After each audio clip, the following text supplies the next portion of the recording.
Whenever I sit down to write my speech, I tell myself, it's better to keep my mouth shut and be called a fool, rather than open my mouth and clear all doubts.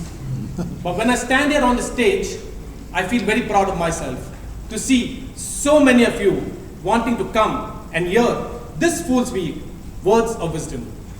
A very good evening to the contest chair and all my lovely guests. It is said that a picture can speak 1,000 words. But if it's a picture of your wife and she's speaking 1,000 words a minute, heaven help us, Lord. Don't get me wrong, guys. I definitely love my wife. And she's truly the inspiration today for my speech. And I'm quite sure if I happen to ask most of the husbands here, they definitely have a good story for the word W-I-F-E. Okay, if I ask them, but today allow me to share mine. Simply put, W-I-F-E means wife, very simply. But we all also know that when a lady turns into a wife, there's absolutely nothing simple about that. It is a very, very complicated affair, and it is very, very catastrophic for us guys. Therefore, millions of years back, whoever decided to coin the word wife for the married lady, they probably knew that it would be true in his time as it is true today. That W-I-F-E stands for Worries Invited Forever. It stands for Worries Invited Forever.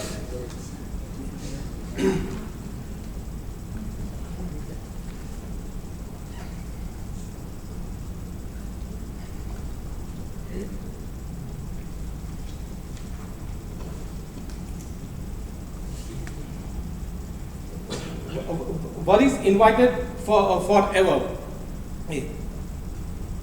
I'm very sure the wives out here are wondering, what is this guy up to? He has no clue that to understand men in general is totally different from understanding the husbands that we all are married to. Probably right, ladies? Yes, you're right. But come on. We husbands have been shortchanged for quite a long time. At least from the Indian perspective, God has been on your side. In Hinduism, there are millions of gods, and most of them are female gods. And when these gods promised us men that we'll find beautiful, lovely wives in all the four corners of the world, we men were so happy, so elated.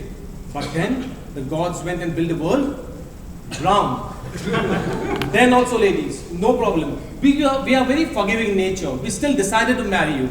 Not because we thought that you would be happy, but because we knew you would not be able to find happiness without us anyway.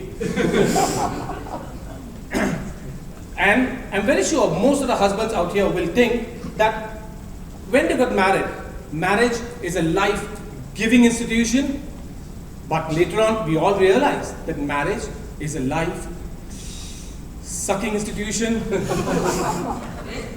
Trust me, guys, when I say this, in my life, nothing better I love to do than to do nothing, absolutely nothing. I know some of the guys love to ride bikes, read books, watch movies, but for me, the most awesome time I spend, the most pleasurable time I spend is when I do nothing.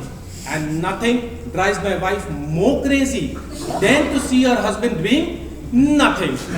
And when she gets driven crazy, that is the time I realize the true meaning of the word husband. H-U-S-B-A-N-D. Happy until she bickers and nags daily. Happy until she bickers and nags daily. But then also, I do love my wife. Yes, I fight with her every single morning. But I make sure I make up with her by evening. I'm in a good books by night. Because sleeping 8 hours at night on the sofa outside, nah, that's not my style. Next morning, I'll definitely fight again. And the cycle will continue. Because when we Indians get married, all the oldie goldies give us one blessing. Stay happily married for 7 lifetimes. Not 1, not 2, 7 lifetimes. And so we Indians just cannot finish our quota of love, our allowance of love for our wife in that single lifetime. We have to get to take rebirths after rebirths 7 times to finish our allowance of love for our single wife before we move on to the next partner. Probably that's the reason in India the divorce rates are much lower than the America. I hope I was born in America, then I would have loved my wife daily, every month, without a fight, without wasting a single moment, and I would have finished that allowance of love that I have for her in maybe a year or 2, and then I would have fought with her, divorced her, got married again, and the story would have continued. So now guys, you know, in case you want a new wife in the next life, you know you got to finish the quota of love that you have for your current wife. And all the lovely ladies here, now you know, in case your husband starts loving you extra tonight, you know what he's got on his mind. 1 lifetime was definitely enough with you. Come to think of it, this year I spent my 14th anniversary with my first wife. I wish I was in America. I would have spent my first anniversary with my 14th wife. Hope you all have been enlightened enough and wish you all a blissful marriage. Over to you, Toastmasters.